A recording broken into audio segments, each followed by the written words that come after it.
एक जगह पे बीबी रो रही थी अपने बेटे के साथ, तो जुनैद सफदर से मिलकर वो कोर्ट में रो रही थी। ये वो खवातीन है पीटीआई की बर्गर फैमिली से बिलोंग करने वाली जो खुद जेल भरने के लिए तैयार खड़ी हैं और पहले नंबर पे खड़ी हुई हैं। क्या हमारे मुसलमान मुल्क के अंदर कोई भी इस तरह से कोई उलमाए दीन नहीं मौजूद जो इस फतवे के अगेंस्ट कोई जवाब दे सके? इस्लाम एक ऐसा मजहब है जिसमें आप ओपिनियन नहीं दे सकते और वो फतवों की कंडीशन पे नहीं जा सकती।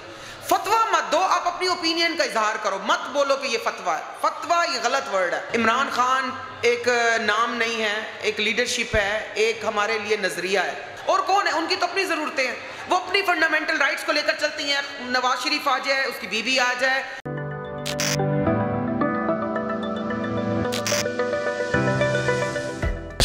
वालेकुम अस्सलाम। कैसे हैं आप? अल्लाह का शुक्र है। फर्स्ट वन तो मुझे ये बताइएगा कि जेल बरो तहरीक का आगाज़ है, लिस्टें तैयार हो चुकी हैं, आपका कितना नंबर है? सबसे पहली लिस्ट में। पहली लिस्ट? पहली लिस्ट। डर डर नहीं लगता? फिर किस चीज़ से डर लगना है? डर ख़त्म कर दिए, खौफ के बुत तोड़ दिए, अब नहीं डर लगता सिवाय खुदा की ज़ात के अलावा। बड़ी वो मीम्स बनवाने की कोशिश कर रहे हैं कि हम खान साहब ने कहा था मैं रुलाऊंगा, सबको रुलाऊंगा, वो हमारे ही लोगों की तस्वीर लगा के मीम्स बना रहे हैं, क्या कहेंगे? हमारे लोगों की तस्वीरें नहीं बना के, वो उनकी खुद अपनी रोती हुई तस्वीरें आ रही हैं। एक जगह पे बीबी रो रही थी अपने बेटे के साथ। कौन बीबी? बीबी मरियम बीबी। अब आज मैंने खुद मरियम बीबी कह दिया तो आप सब हैरान हो गए क्योंकि आप सब इसी नाम से उनको मुखातिब करते हैं, तो मेरे लिए आसानी हो गई कि मैं आपको उसी नाम से ही बताया करूं कि जी वो मरियम बीबी की मैं बात कर रही हूँ कि जुनैद सफदर से मिलकर वो कोर्ट में रो रही थी। बेचारी सच में ना रोना पड़े अभी फिर से उसे? नहीं, उनको सच में रोना पड़ रहा है अभी। मतलब पहले तो उनका किसी और वजह से रोना था कि मैंने जेल नहीं जाना। ये वो खवातीन है पीटीआई की बर्गर फैमिली से बिलोंग करने वाली जो खुद जेल भरने के लिए तैयार खड़ी हैं और पहले नंबर पे खड़ी हुई हैं। अच्छा, मुख्तलिफ वाक़यात हमने देखे। आज परवेज़ मुशर्रफ की मौत पर भी उन्होंने एक ऐसा ट्वीट किया जो कि शर्मनाक, के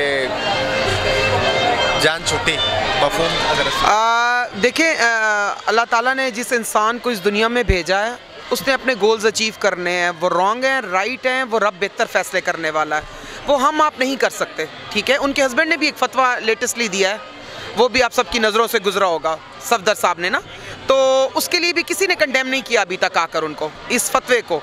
क्या हमारे मुसलमान मुल्क के अंदर कोई भी इस तरह से कोई उलमाए दीन नहीं मौजूद जो इस फतवे के अगेंस्ट कोई जवाब दे सके? मेरा ये सवाल है सबसे पहला।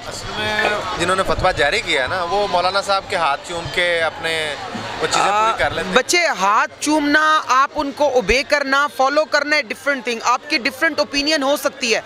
इस्लाम एक ऐसा मजहब है जिसमें आप ओपिनियन नहीं दे सकते और वो फतवों की कंडीशन पे नहीं जा सकती। फतवा मत दो, आप अपनी ओपिनियन का इजहार करो, मत बोलो कि ये फतवा है। फतवा ये गलत वर्ड है। फतवा देना सिर्फ उलमाए दीन का काम है, मशाइख दीन का। ये क्या बात हुई जो मैं फतवा दे रहा हूँ? आप पॉलिटिशियन हो कि आप फतवा देने के लिए खड़े हो गए हो? आप हरफन मौला हो? कैसे पॉसिबल है? आप औरतों के बारे में फतवा देते हो, आप मर्दों के बारे में फतवा देते हो, अब आपने निकाह के ऊपर ही फतवे देने शुरू कर दिए। खुदा का खौफ करो भाई, बस कर दो।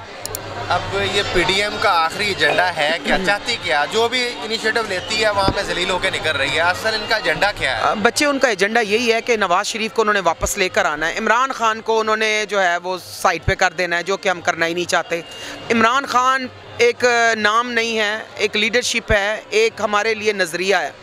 अब उस नज़रिए के मुताबिक हम चल रहे हैं। ये आवाम आपको नज़र आ रही है, पैसा, खाना पीना कुछ नहीं चाहिए आवाम को, आज़ादी चाहिए।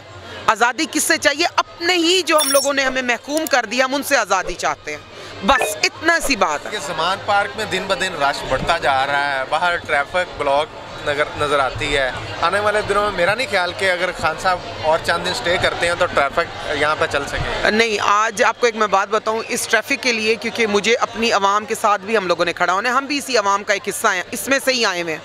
तो हम लोगों ने आज ये सोचा था कि आज हम अपनी जो ISF के बच्चे हैं उनसे कहेंगे कि इस ट्रैफिक को आप लोगों ने कंटिन्यूस रखने के लिए एक टीम बना दें जो कि इस ट्रैफिक को बहाल रखे, ताकि हमें गलत अल्फाज में ना होती है। लेकिन जब इतना बड़ी गैदरिंग होगी, रश होगा आवाम का, तो फिर मुश्किलात हो रही है। नहीं, बिल्कुल हो रही है, बिल्कुल। मैं भी इस मुश्किलात से गुजर के यहाँ तक पहुँचती हूँ, बिल्कुल हो रही है, लेकिन उसका तरीका हम बनाएंगे। ले रहा हूँ कि खान साहब के लिए ये इतना आवाम का निकलना, बच्चे, निकलती है आवाम, हमेशा निकलती है। खान ने 66 जलसे किए हैं, उसमें आवाम निकली है।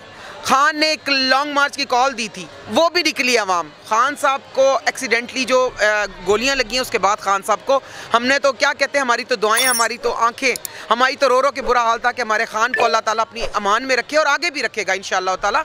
अभी इस वक्त हमारे मुल्क को खान की ज़रूरत है, बस हमारा तो यही उम्मीद है आखिरी जिसके ऊपर हम चल रहे हैं कि वो एक निडर लीडर है जो आवाम को लेकर चलना चाहता है, उसके ख्यालात के मुताबिक, उनकी ज़रूरियात के मुताबिक उस मुल्क को लेकर चलाता है। और कौन है, उनकी तो अपनी ज़रूरतें हैं, वो अपनी फंडामेंटल राइट्स को लेकर चलती हैं। नवाज शरीफ आ जाए, उसकी बीबी आ जाए, उसका शहबाज शरीफ को किस तरह से NRO 2 मिलना है, 3 मिलना है, क्या हो रहा है इस मुल्क में। शेख रशीद को गिरफ्तार करने का असल मकसद क्या था, एजेंडा क्या था, जबकि वो तो एक सीनियर आप कह रहे हैं पॉलिटिशियन है इस मुल्क के, जबकि एस्टेब्लिशमेंट के भी बहुत करीब रहे हुए हैं। शेख रशीद को डराने का और उसको पकड़ने का मकसद सिर्फ और सिर्फ एक ही था कि आवाम डर जाएगी कि आपके पॉलिटिकली लीडर्स को हम इस तरह से उठा कर लेकर जा सकते हैं।